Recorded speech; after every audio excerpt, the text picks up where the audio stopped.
Good morning. Brother Lito, Brother Harris, Mr. Daly, Father Justin, members of the faculty and administration, parents, and graduates. What a beautiful day.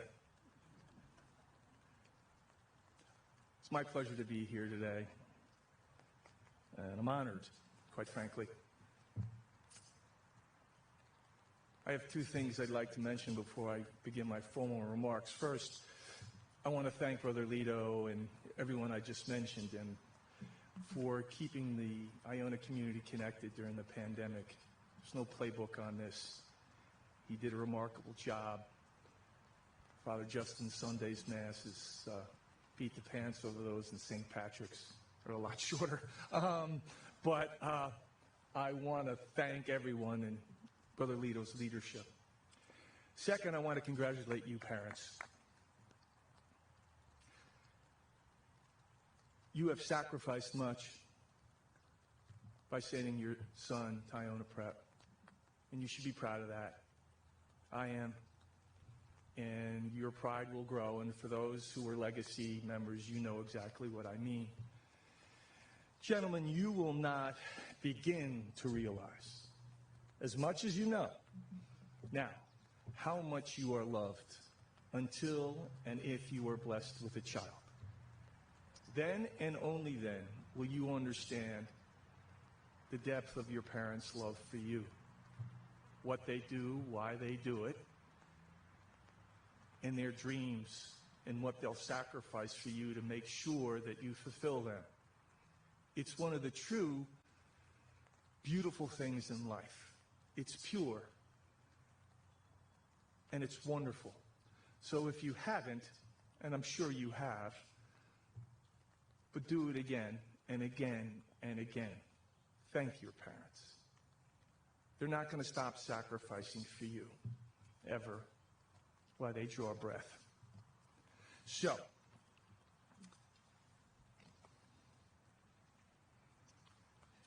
in early March, you were all about to enter one of the great periods of your life, the last semester of your senior year in high school. You were looking forward to the spring, to a well-deserved, triumphant end to your high school career. Spring sports, no heavy lifting academically, the prom, graduation, and the certainty of attending college in the fall. And if you played basketball, one more chance to beat Stepanak, as the varsity team did in winning the championship. The COVID pandemic abruptly ended those plans and placed your future in jeopardy. Possibly the first time in your life you've ever felt afraid, unsure. Life as you knew it was radically changed. You were isolated from friends and family, forced to stay home and wear masks we still wear today. You could not go to church. Friends and family fell ill. Many people died. We lost beloved members of our Iona Prep community, including Mr. Cushing and Nancy Mahoney, the wife of Bernie Mahoney and mother of Ryan Mahoney, and a good friend of mine. Our economy was shut down. Millions of people lost their jobs. Others were forced to work from home. And if your family or your friends were first responders, they worked selflessly to protect us all from the virus, risking themselves and by extension their families. And in the last month, we have seen our country's festering civil rights wounds once again torn open. Appropriate, needed civil rights demonstrations have been held across the country, and most have been peaceful, productive, and well-intentioned. However, some, including last night, have devolved into violence and chaos, distracting from those noble goals. These are challenging times. a defining moment for our nation, an inflection point where we can go one of two ways. We can grow apart, or we can grow together. You're not given this type of opportunity unless you deserve it and are up to it. It's a defining moment for you, gentlemen. You are our next generation of young leaders. And I'm here to tell you, you are not snowflakes. And you're going to prove that to the world. You were born for this moment, for these challenges, and for this opportunity for dialogue, reform, and healing, which will change our country for the better. You will lead us forward to find a cure for the COVID virus and future diseases. And you will identify injustice where it exists. Build a consensus for change that will unite our country. And you will do this together. It will not be easy. Nothing worthwhile ever is. But it is your time to lead. Your reaction may be what mine would have been. Whoa, I don't want to do this. The same reaction that Jesus had in the Garden of Gethsemane when he said to his Father, please let this cup pass me. But as we know and believe, he accepted his Father's will, and he died for us so that you, in this moment, could do his will and be a part of the cure of the injustice that we now deal with in our society. In early December of 1941, Iona Prep, class of 42, had the same dreams and aspirations as you. But on December 7th of 1941, that all changed. They were thrust into World War II, prompting the cancellation of all their plans, and I guarantee you, none of them said, oh great, let's go to war. But they did, together, all races. And they fought together and they won a war that changed and saved the world. And they now are known as the greatest generation. You, my friends, are called to be the next greatest generation. You will never forget this time. It is seared in your heart. You will always remember how in a few short weeks you learned that life is not fair, that nothing is guaranteed, that adversity makes you stronger, that life is precious and each day a gift, that festering wounds cannot be healed unless they're identified, discussed, diagnosed, and addressed. And that America, despite its imperfections, is the greatest country in the world. And you will learn that leadership is spawned from crisis and necessity. I want you all to think about the people you most admire as leaders. They don't engage in insults. They don't engage in partisan nonsense. Our leadership in this country on both sides of the aisle has failed us. They've taken their eye off the ball, and you have to fix it. This is a country in all our founding documents where the pronouns are inclusive. We, us, our. And it applies to everybody. So we have to stop and insist that people start thinking in those terms. And it starts with you. Leaders simply lead. They are selfless and courageous, empathetic and humble. They acknowledge their flaws and solicit wisdom of others. Their moral compass is the common good They seek neither credit nor platitude. Their reward is the success and well-being of those who have placed their trust in them.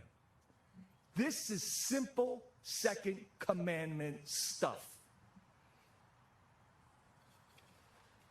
So how will you lead? I'm here to offer some humble advice.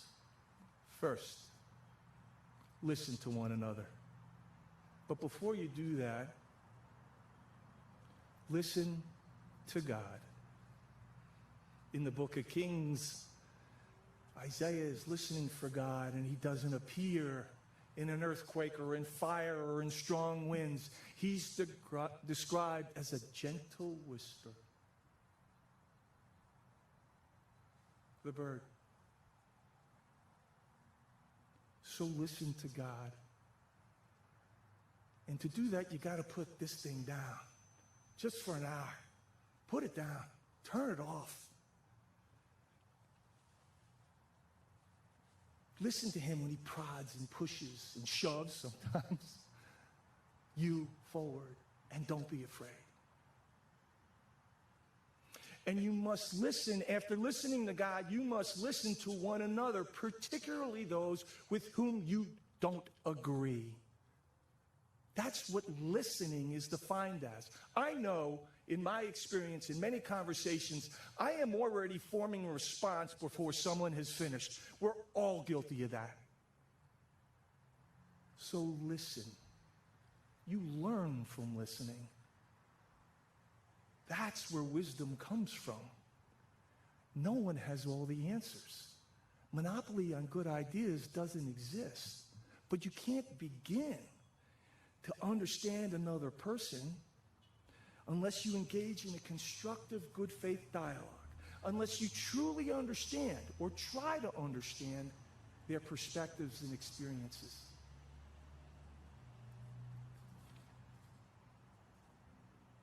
Respect one another. Be patient and agree to disagree without insult or allegations of ignorance or bigotry or bias. We do that far too often as a society. And I guarantee you, when you're faced with those responses, stare through them and let the person who is possibly making those kinds of comments know that you are there to listen. They will admire you. They will come to understand that you are there to make a difference, and that the only way that you can is by listening. You will disagree, sometimes strongly. But such disagreements are navigable rapids. They're not insurmountable mountains. Through respectful dialogue, you will find a path forward and a true and lasting progress that'll move our country. Be courageous. It's hard. Jesus told us that we will be mocked for being courageous in his name. So don't expect anything less. And if you do, you'll be disappointed. So lead with compassion and character. Understand that life and progress in any endeavor is an iterative process fraught with uncertainty and risk. Embrace that uncertainty, the uncertainty that you live in now. Embrace it and allow it to make you strong, knowing that God is with us, always. Don't be afraid to fail. I failed. All of you have failed. We will fail again. I'm a profoundly imperfect person. Learn from your mistakes. You cannot be successful in any endeavor without learning from mistakes. Own them, and as necessary, fix them, whether it be in your personal or professional life. Our faith is one of redemption. Our country is one of redemption. When someone does something wrong and owns it, We admire them. So if you make a mistake, say, I'm sorry, mean it, and learn from it. And by the way, gentlemen, to the extent you've worked your hardest, no, you haven't. You will find, as you grow, that your ability will expand as challenges of life present themselves. In other words, you think you may have done your best, but as my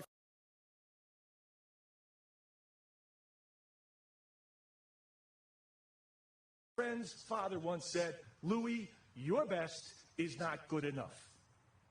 And what he meant by that was, Louis, who went on to own 400 car dealerships, by the way, and was the dumbest kid in my college class, realized, you know, I didn't do my best. And I can do better. And I should do better. So, gentlemen, do your best. And when you don't, figure it out and get it right the next time. And you'll be doing this up until you're 63 years old and out of this place for 45 years, like me. I've given this speech for 3 times. I hope it's getting better. I'm not sure it is. But I'm trying my best. So how are you going to do all this, you snowflakes? I tell you what, if anyone ever called me a snowflake, they'd get a snowball right in the mouth. And I don't mean that by violence. I mean that by effort. I wear that like a badge if anybody ever calls you a snowflake. You are an Iona Prep graduate. For 4 years, you've said on a daily basis a very simple and profound prayer that we've said twice already today. Live Jesus in your heart forever. You will lead by trusting God in your faith. And that may sound trite, but it's not. And you will be mocked for it. Embrace it. God is with you always. Don't forget that. So,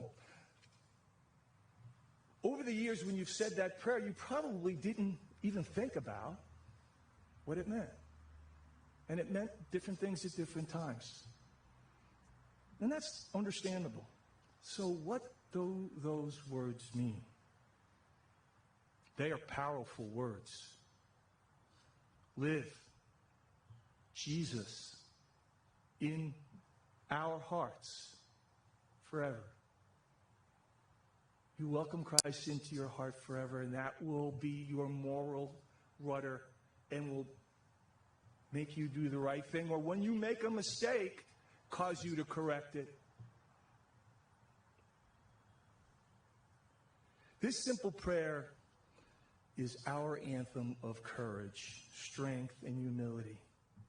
It represents what Iona Prep is, who you are as graduates, and who you are called to be in this very uncertain world. It defines your integrity and your character. It defines the voice that you will develop. And once you develop that voice, use it. Speak out about injustice. And seek to do the right thing in everything you do. The prayer reaffirms that Jesus is with us every minute of every day, whether we like it or not. And there's times in our lives where we don't like it. We're never alone, and we'll never be afraid. Armed with your prayer, your faith, and your talent, each of you are destined for great things. Believe that. The COVID virus will pass, and perhaps the world will be a bit more united because of the common experience. Injustices will be identified in our country and addressed, and our nation will be better for it. America will become a more perfect union. And each of you, every single one, will have a hand in that success in your own unique and personal way. Gentlemen, it's your time. Go lead. live Jesus in our hearts,